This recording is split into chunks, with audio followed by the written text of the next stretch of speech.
Assalamu alaikum, урматтуу туугандар. Амансыздарбы? Ден соолуктарыңыздар, иштериңиздер жакшыбы? Бүгүнкү чыгарылышыбыз Британиянын Борбор шаары, Лондон шаарынан уланат. Мурдагы чыгарылыштарыбызда айткандай эле, анан негизинен эле биздин канал көбүнчө бул жактагы жумуштар тууралуу, чет өлкөдөгү жана баалары дегенде ошондорго көбүрөөк басым жасап келебиз. Бүгүн деле ошол темадан алыстабайбыз.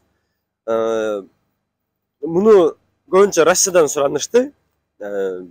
Без документ кандай жумуштар бар күнүгө? Күнүмдүк эле барасыздар, күнүмдүк жумуштар деп коелу. Ошондой жумуштар барбы деп суранышкан. Мен изилдеп көрсөм бар экен. Күнүмдүк эле же, например, выходнойлоруңуздарда иштей турган жумуштарда документтин эч кандай кереги жок. Документ демекчи, сиздер бул жака келиш үчүн виза керек. Туристический виза болсун же жумушту терпет виза болсун. Анан ошол виза менен келгенден кийин сиздер башка бир жумушка иштей албайсыздар. Иштеш үчүн дагы дополнительно документтерди алышыңыздар керек болот. Азыр бүгүнкү көргөзө турган жумушубузга эч кандай документтин кереги жок. Өзүңүздөр эле болсоңуздар болду. Колуңуздарда бир нерсе келсе эле, выходной күндөрүңүздөр же ушунда бош калганда иштей турган жумуштарды көргөзүп берем. Анан дагы бир айта кетчү нерсе, достор. Муну кандай тапса болот дешиңиздер мүмкүн. Телеграмдардан же ушундай эмелерден издеп тапса болот экен. Мисалы айтайын. Эртең менен бош калган күнүңүздөр Алексейге же бир Андрейге чаласыздар. Неге Алексей, Андрей деп атам? Себеби бул жакта ошол русскоязычный агенттер көптөр эле ошо поляктар, украинецтер экен. Англисче билбегендерге да бул эми. Ошолорго чалсаңыздар эле сиздерди бир күндүк жумуштарды таап бере алат. Өздөрү инструменттерин алып келип берет сиздерге. Сурайт, эмне жумуш кыла аласың, колуңдан эмне жумуш келет. Бул жумушка көбүнчө мындай универсал болсоңуздар жакшы экен. Мен изилдеп көрсөм. Себеби жумуштар ар кандай жумуштар болот экен. Мебель установка кылыш керек, же кафель коюш керек бир кичинекей жерге, же болсо эшик коюш керек жумуштар экен. Ошолорго эле чаласыздар, сиздерге инструменттерди алып барып берет, анан адрести тыштайт. Болду, ошол адрести эле таап барасыздар. Бул бир күн же 2 күндүк ушундай жумуштар экен көбүнчө эле. Азыр ошону мен сиздерге жеринен барып тааныштырып берем. Канча сом иштесе болот, жумуштардын процесси кандай, ошолордон бери көргөзүп берем. Андыктан биз менен бирге болуп туруңуздар. Дагы бир айта кетчү нерсе, достор. Сиздер үчүн аракет кылып атам. Убакыт бөлүп, сиздер деле мен үчүн кирип подписка басып коюңуздар, сураныч. Анан Instagram баракчамды калтырып коем. Ошого да кирип катталып коюңуздар. Сураныч сиздерден. Андыктан биз менен бирге болуп туруңуздар. Алдыңкы мүнөттөрдө кенен айтып бермекчимин. Анан бул чыгарылышым негизи эле 2 чыгарылыш чыгарат окшойм. Бир чыгарылышта эле толук көргөзүп бите албайт экем.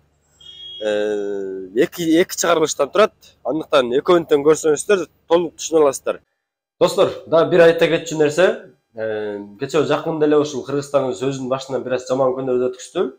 Жаман күндөрдүн баары артта деп ойлойм, достор. Сиздердей биздей жаш улан кыздарыңыздар бар. Кыргызстан албетте өнүгөт.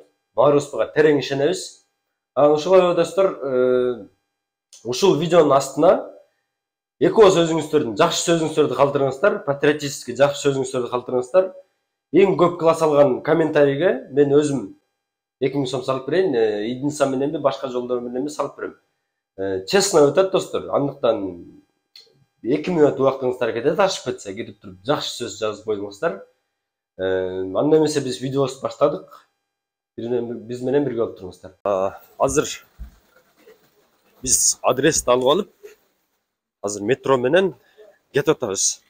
Адрести жөнөтүштү. Ал жакта азыр эшик коюп беришибиз керек экен.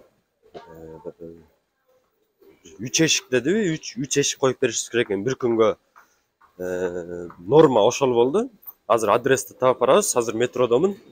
Бул жактын метросу жөнүндө дагы бир өзүнчө чыгарып берем. Метросу дагы ушундай тарыхый негизи көп ушундай.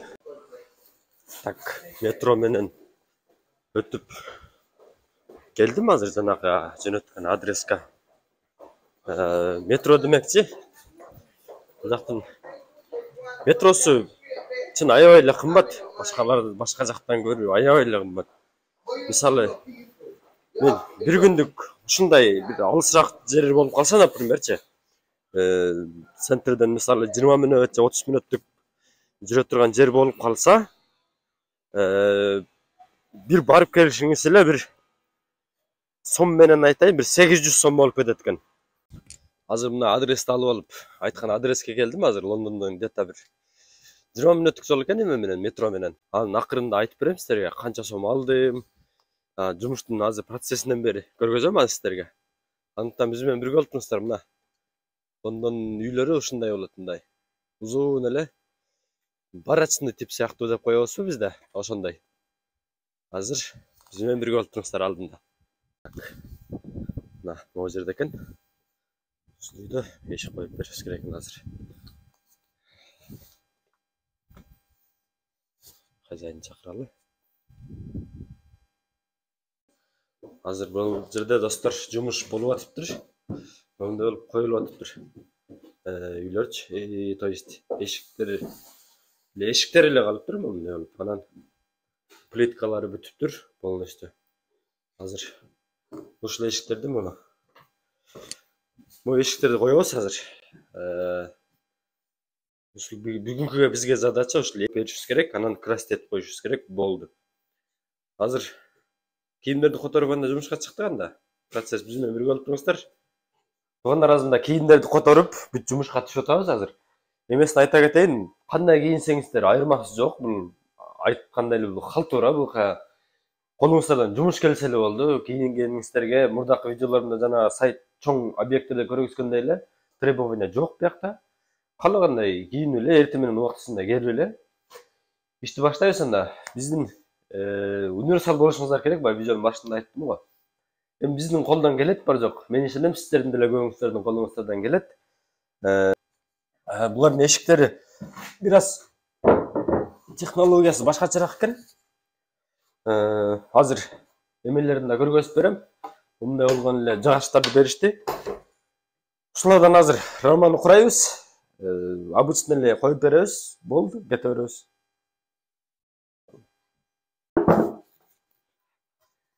Азыр бу эшикти чогултатабыз, рамасыны. Мындай размерин алып туруп, жыгачтан эле өзүбүз эле жасайт экенбиз. Биякта биздегидей болуп жагандай даяр рамалар келбейт экен. Мындай болуп туруп, эмелерди, ордуларын тешип туруп, ушуну отургузушубуз керек. Азыр эшиктерди өлчөп алдык. Муну да кесип койдум жанагы. Болду, кыскасы ушундай. Максимум айтайын бир 2 саатта коюп койсо болот экен бир эшикти. Бияктан бир минус жери болуп атат. Асты үстүнөн да кесип калышы мүмкүн экен эшиктин өзүнүчү. Заказ беришпептир, булар эң арзан эшиктерди алып келиптир да эмнегедир. Анан азыр астынан да үстүнөн да может капталдарынан да кесип калышыбыз мүмкүн. Biraz ушундай кыйынчылыктар бар экен да өзүнүнчү. Арзаныраак варианттарын кылып атыптыр азыр булар. Ошол себептен. Азыр жана айткандай эле эшигибиз узуныраак болгонуна байланыштуу бир аз кыскартышка туура келди. Азыр могу бир 10 сантиметрден ашык алдык эле, могу карасаңыздар. Арзан эшиктерди койдум эле. Ичи жөн эле коробка экен да, чындап. Эме кагаз, кардон. Эң арзан эшиктерди алып тур, эмнегедир. Азыр бул эшигибизди мына кесип алып салдык. Ушундай. Сөз. Мага жаккан жери туугандар. Жана мисалы халтурага чыкканыңызда сизге эртең менен инструмент таштап кетишет да. Инструментти таштап туруп өзү кете берет. Анан кечинде келип алып кетет. Мындай бүт бар жоктору батарейка менен иштеген ушундай ыңгайлуу инструменттер да. Олорду алып келгенбиз жана өзүбүз менен кошочу. Мына бул бүт инструменттер, бул перфоратор, бизде пчелка деп койчу эле. Пила. Даже мына болгаркаларынан бери бүт батарейка менен иштейт. Ушундай ыкчам аракет кылганга ыңгайлаштырып ушундай кылышыптыр да. Мага эң жаккан жери ошо болот. Провод тартып жүрбөйсүң, башка нерсе кылбайсың, даң менен кеттиң. Азыр достор, могу эмелерине петля дейт го. Петляларын орнотуп атабыз азыр мындай. Мындай болуп орнотулуп, анан өзгөчөлүктөрүн да айта кетсем, жана айткандай эле, бияктын рамалары бир аз башкачараак болот экен эшиктеринде. Мындай болгон эле бир эле жыгачка, анан буякта өзүнчө бир эмелер болот экен, опор берген. Ошолорду катырып коет экенбиз, болду. Эми чынын айтканда, башка жака салыштырмалуу бир аз башкачараак экен булардын эшиктери деле, башкасы делечи. Андыктан мен билбейм, сразу эле көргөндө эле үйрөнүп кеттим, бир эметкенде эле. Анан бир достор бир сураныч, бул сиздер атайын сиздер үчүн аракет кылып атам бул нерселерди. Келип, ушундай убактын бөлүп дегендей, анан сиздер мен үчүн сураныч кирип подписка басып коюңуздар. Жакшы эле маалыматтарды чыгарып берип турам сиздерге, өкүнбөйсүздөр кыскасы. Андыктан биз менен бирге болуп туруңуздар. Биз дал ошо эшигибизди коебуз. Кеттик. Азыр могу эшиктерибизди коюп бүтүп калдык. Бир эле эмеси калды, могуну эле катырып койсок. Анан бул азыр частный үйдө турабыз да, кандай десем. Обычный эле үй да. Эки этажный болгон үй экен. Анан бир эме айтайын, булар үйлөрүнү көп деле жана бизге окшоп ашыкча эле нерсени эмете бербейт экен, мындай простой эле экен да, ичтери деле простой эле. Эшиктери деле простой, арзан эле, ушундай көп жасалган эле бербейт экен үйдүн ичинчи.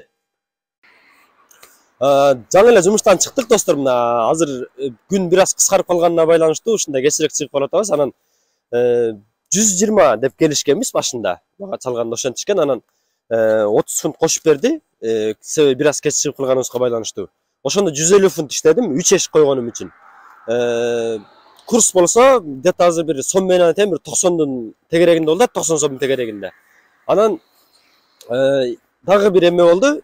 Эртең дагы келип кафель коюп бер дейт.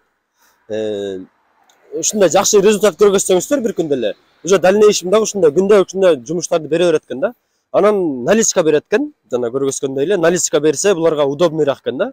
Себеби жумуштар майда болгонуна байланыштуу ошо бир күндүк эле жумушту берип туруп сиздерге наличка берип, уже кете бересиздер үйүңүздөргө. Анан дагы бир нерсе, жана айткан конкурска активно катышып бериңиздер достор. Сиздер менен жакшы маалыматтарды гана чыгарып берип турам мен. Анан не демекчимин, бир күн кечке сиздер менен мен Ильяс Исмаилов болдум. Кабар Global каналы көрүп бергениңиздерге чоң рахмат. Биз менен бирге болуп туруңуздар.